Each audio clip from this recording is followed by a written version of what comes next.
All right, so now we're going to get into exchanges because you're going to be using them quite a bit, more than likely, and they vary quite drastically in terms of how they function, regulation, location, liquidity, all sorts of things. So we're going to kind of go through a rundown as to what an exchange is, how they operate, and some of the nuances about what to look for when looking for an exchange to use.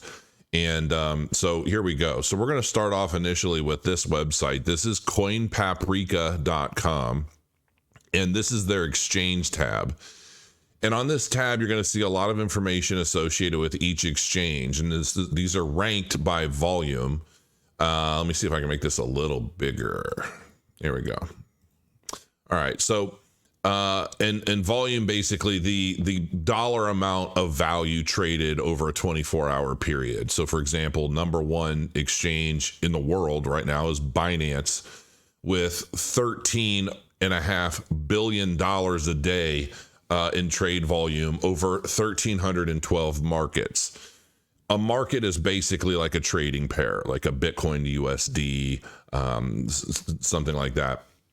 That's a trading pair. I mean, a market is basically, Bitcoin or Ethereum or Cardano, so forth and so on.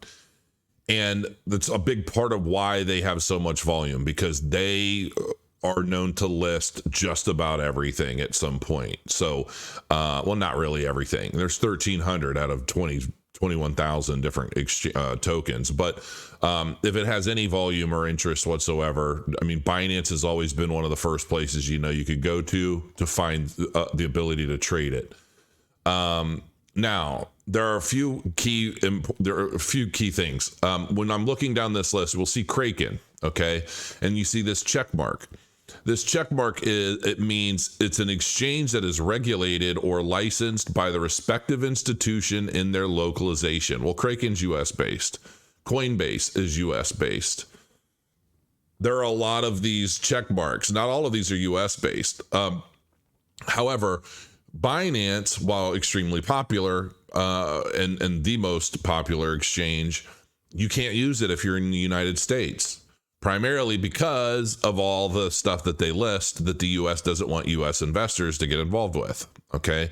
And so in order to offset that and to be able to maintain U.S. based traders, they launched Binance US, Binance.us.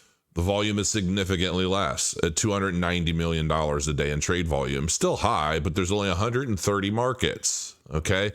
So there's a lot less opportunity for trading on Binance.us than there is on just trading the regular Binance. But a while back, when Binance announced Binance.us, they also said, hey, you got so long to get your assets off of our exchange because we're going to start locking up U.S.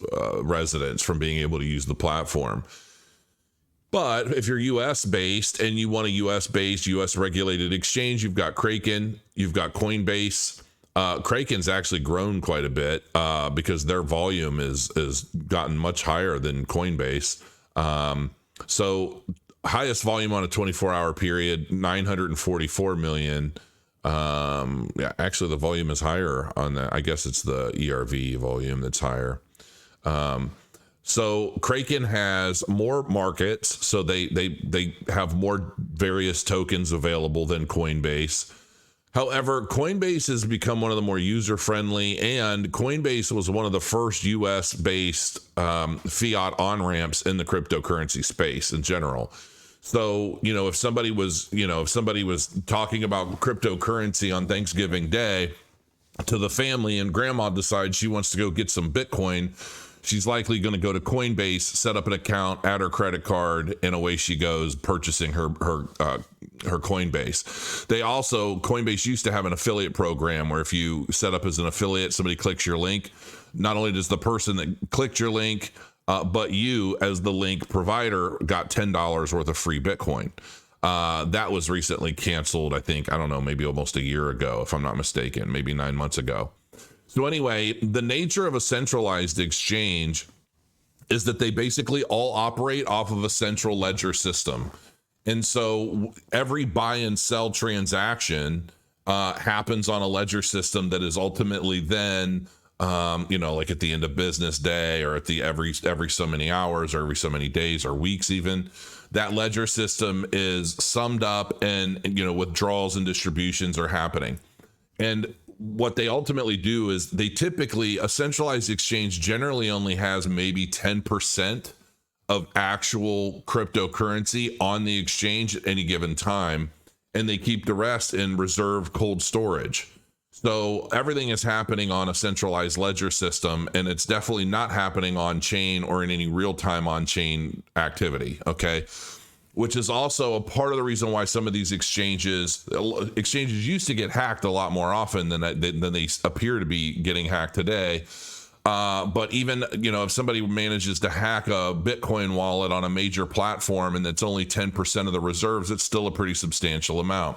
So it's one of the reasons why they started doing this ledger trading system, these internal ledgers, with the majority of their assets locked away in cold storage, so that they're not accessible by hackers and things. Some other issues associated with exchanges is when you go down the list, you'll see there are lots of exchanges all over the world, and every exchange has different markets, different coins that they list. Like you're looking at YoBit right here, 3,160. And you're thinking, well, how over 3,000 different cryptocurrencies that they're trading, and yet their volume is only like 58 million. Yeah, it's not significantly higher than most because a lot of these are crap tokens nobody cares about. And exchanges like YoBit are very much used for like pump and dump schemes.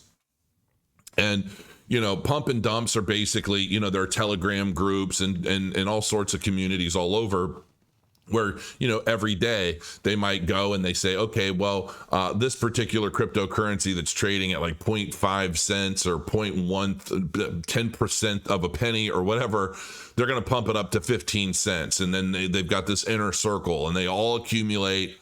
And then they all start buying it. And then they get these other communities to start buying it. And then when it gets to a certain point, then the original people in the circle start dumping their tokens at significant profits, while everyone else is basically left holding a useless token with the liquidity gone because it's been dumped down. A lot of exchanges are prone to that. YoBit's definitely one that I've always stayed away from because they're and the other thing too is you have these confidence metrics on the right. Now, CoinMarketCap is a very good resource for crypto data as well, but CoinPaprika is the only one that I see with this. Confidence score is our new formula, which is evaluating exchanges on three principal matters: confidence, liquidity, web traffic, and regulations. So you can see Kraken, being a U.S. regulated exchange, has a bit of a red bar. It's basically saying they're regulated, and there are watchdogs keeping tabs as to what's going on Kraken. Same with Coinbase. This exchange as well. I've never heard of it. There's so many more exchanges now than I only use a certain number of exchanges because I don't really like to deal in a lot of the really crappy tokens. So I don't really care on speculating with those. Great for bot trading in a lot of instances. If you're automated bot trading, algorithmic trading, which I do as well. But typically I still do that with tokens that I actually like in case I get caught with a bag.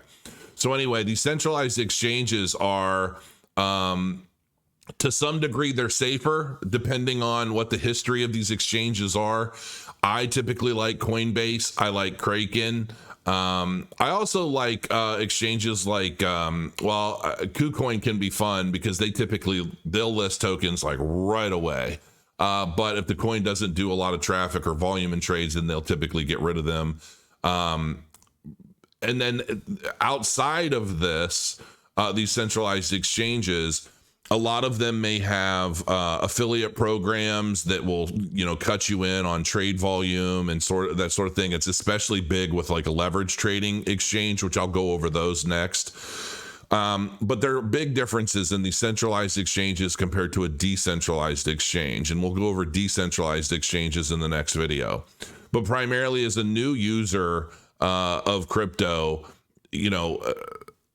I would consider something like Coinbase or Kraken or even Gemini as being your best bets for ease of use. security. I'm not sure to this date Coinbase has ever been hacked. And again, it's US based, it's US regulated. So there are a lot of things that they have to do to maintain security, maintain compliance, and things like that a lot of these other exchanges do not have to do. And so I prefer, I prefer exchanges that are regulated personally. I'm not one of those rebels that thinks I need to do everything on a deck so that I'm harder to track or whatever. I'm not one of those guys. So to each their own. But that's ultimately, this is a good resource for finding an exchange. And the thing is whatever exchange you use, you want to make sure that you have high volume, because you need that liquidity to get in and out of positions. As I've mentioned in other lectures, you want to make sure that you're able to get in and out of positions without slippage in either direction. And chances are, starting off, especially at a newbie's position in trading or crypto investing, you're probably not worried about, offloading $20 million worth of cryptocurrency. So you're probably not going to be as worried about slippage if you're talking about a few grand worth of whatever token. So that's the gist of centralized exchanges. Let me know if you have any questions on things that maybe I'm not touching on or explaining thoroughly, and I will do an addendum to this.